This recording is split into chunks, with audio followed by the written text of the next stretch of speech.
Ryan, thanks for your time, as always. I know that you guys are very busy at LPL. We see the backdrop behind you there with Focus. Tell us a little bit about, the folks watching the webinar probably don't know what Focus is. We're very aware of it, but it's an annual conference that we're usually all together for, but you guys are doing it different because of COVID.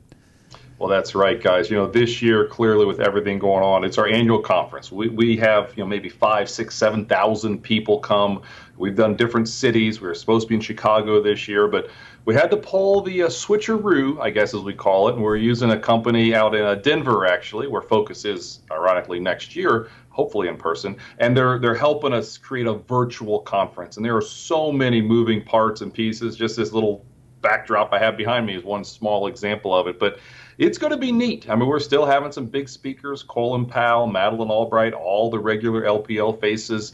So it should be a lot of fun. It's not the same, no doubt about it. I mean, happy hour is kind of harder to do virtually, but it's still going to be really cool. And I recorded some videos just yesterday. We call it Uptown Charlotte, and just the massive cameras and all the crews and all the work that's going in behind the scenes of this. It's going to be special. And it's going to be unique, not the same, but it's going to be a close second, I think, hopefully. Well, obviously, about a month ago, this is on the heels of Mid-Year Outlook coming out, and that's what we're talking about in tonight's webinar. And we're going to go in depth in that as we do the webinar, but we kind of wanted to have you on just to kind of set the table, if you will, to talk about some general things that we'll be talking about. I want to take you first inside of our client meeting room, because this discussion's pretty common for us. If there's a client or soon-to-be client that had some cash on the sidelines and is talking about getting into the market right now, they're very concerned. The common thought is, boy, it's really high. The market's really high. And when you think about all that's still going on with COVID-19 pandemic, with the social unrest in pockets of this country, how do you explain the fact that the market continues to be so resilient and continues to go up and up? Yeah, Scott, I mean, that's the ultimate question. I think we started talking about that back in April, right? We had one of the greatest months we've ever seen back in April when the headlines were terrible. I guess the way we look at it is this. Yes, there's unbelievable monetary and fiscal policy, but the truth of the matter is the economy is coming back. And as you guys will talk about tonight, we think this is going to be probably one of the shortest recessions we've ever seen. Honestly, as we speak right now, we might be out of the recession. And don't forget, stocks tend to be forward-looking. They see the trouble. Remember back in February when the bond market panicked, the 10-year yield went down, stocks started to crater? Nothing was going on in February. It sensed some trouble coming. Now we see the strength on the other side of things, and historically stocks lead the economy, and that's what we're seeing. But there's no doubt about it. The disconnect we're seeing between stocks and the real economy right now are still one of the widest we've ever seen. I mean, as we speak, we might have an S&P 500 at new all-time highs. Nasdaq's made like over 30 all-time highs this year. Yeah. It's truly unbelievable. But it's all about good or bad, or getting better or worse. Things are getting better. 1 million people filed for unemployment last week. That sounds terrible, but it's actually better from the levels we were about 2-3 months ago, obviously. Ryan, one of your colleagues, Brian Westbury, the chief economist at First Trust, is really pounding the table about the fact that he sees an explosion in GDP in the third and fourth quarter. He feels like things are really going to be better. But at the same time, we're seeing an accelerating price in gold, and usually that is a harbinger for things that are not so great. And now we've got the stock market going up, gold going up. What is going on with all this, and does that contradict each other that we see these two moving almost in lockstep? You think they contradict each other, but in history, there are times that you can have an improving economy, a strong stock market, and gold. Adding what Brian said, as you guys will talk about tonight, we absolutely see a rebound the second half of this year. Just look at this earnings season. It's wrapping up right now. This is one of the strongest beats we've ever seen. The average company in the S&P 500 beat earnings estimates by 22%. I mean, that's the widest beat we've ever seen. So there are some better steps that are coming. But look at gold and the stock market, right? I know gold is down a little today, but you think about what's going on big picture, gold making all-time highs. We looked back, and in 1979, the S&P 500 and gold made new all-time highs in the same calendar year. This year is the only other year that's happened since 1979. What happened the next year, 1980? Gold adds 17%, stocks gain 26%, economy does all right. So there are slivers there. You'd think gold higher is saying, oh my goodness, some monster under the bed, something's wrong. We don't think so. We think the U.S. dollar is going to go a little bit lower, economy could improve, and earnings are driving this, the better expectations. So hey, we think both look pretty good here into the near term. and even a little longer term, maybe a year or two out still.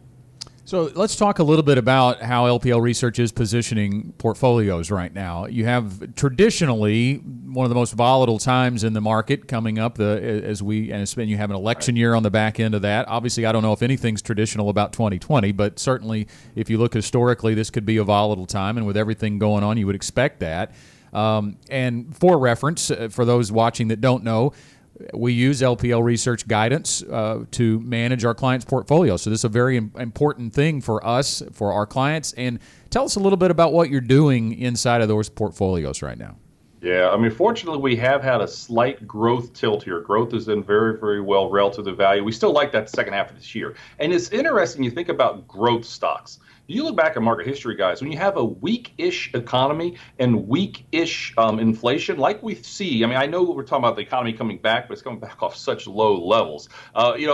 You have a reach for growth. Investors actually reach for growth. So we think that's a good tailwind for those groups in particular. We're warming to industrials a little bit here. You think about if the economy improves a little bit. Look at what's going on with like those industrial metals, things like copper and steel and zinc, and silver has been going up a lot. That's maybe a little more of a precious metal. It has some industrial flavor to it. Those are some bigger picture things that can help industrials and materials. But bigger picture, we like large caps over small caps. We have all year. We still feel that for the second half of this year, and we still like growth a little bit over value here in the second half of this year. That's kind of what brought us to the dance, obviously, and it's going to be volatile. Last couple of days, we've seen a little bit of a move the other way, but we still feel that your healthcare, your technology, and your communication services are those three groups we really do like still the second half of this year. That's where the earnings are coming from. Those groups are really stepping up to the plate and hitting a home run because their earnings were really good this recent quarter.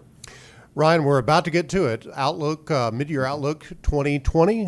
Tell us a little bit about what goes on behind the scenes at LPL Research as you guys put this together. I know this is a labor of love for your research team, and particularly Burt White, the Chief Investment Officer. He gets all involved in it and everything. Tell us a little bit about what goes into Outlook 2020.